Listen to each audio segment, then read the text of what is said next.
Why don't we go to Gerald from Miami next? Gerald from Miami, what's on your mind today? Um, Hello, can you hear me, Yeah, David? you're on the air. Okay. Hi, David. So I was just curious. I wanted to. I remember hearing your comments recently in regards to Nikki Haley saying that she would pardon Trump, and from what I remember, you said that that's essentially just not a good idea and wouldn't be fair. But Well, so I two just wanted to different have. things, Gerald. Let me clarify just real quick. First of Okay. all, saying in advance that she would pardon him without yet having the case adjudicated and knowing, how do you know if there was a miscarriage of justice if the case hasn't even been adjudicated yet? That I'm against.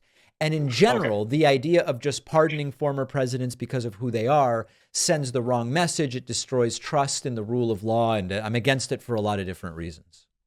Okay.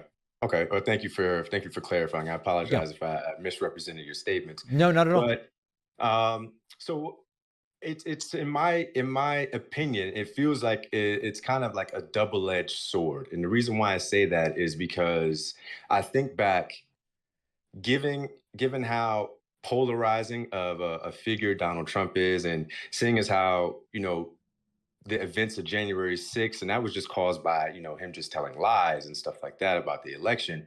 But I can only imagine what would happen if he were to be put in jail, the public response to that, No, but and the Gerald, I know where you're going with this. That is okay, I think that it is extremely dangerous precedent to say yes, we need to pardon Trump to prevent his supporters from becoming violent over him being in prison. If he should be in prison, then he should be in prison. And I if the agree. supporters are going to become violent, they should get arrested and charged. That's how we deal with things when we have the rule of law. I agree. I do agree, and like I said, that's why I feel like it's almost like a double-edged sword because I'm afraid, especially even just the talks of Donald Trump, like right now, and what he would do when he gets back in office. I'm really afraid that there that democracy could literally just fall apart into because of his statements, his actions, etc. Yeah. So it's like I hear that point, and I completely agree with you. I'm not disagreeing. I I believe in rule of law. You break the law, you should serve whatever time that be.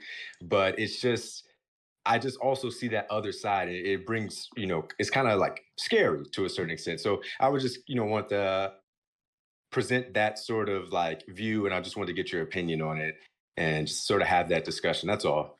Yeah, So, no, but I I understand. understand the point, and I think that we don't let people have no consequences because we're afraid their followers will become violent. We deal with the followers, you know. Yeah, yeah, Yeah. very true, very true. But that's all I have for you, All David. Thanks right, for taking my call. Gerald from Miami, thank you so much for the call. Very much appreciated.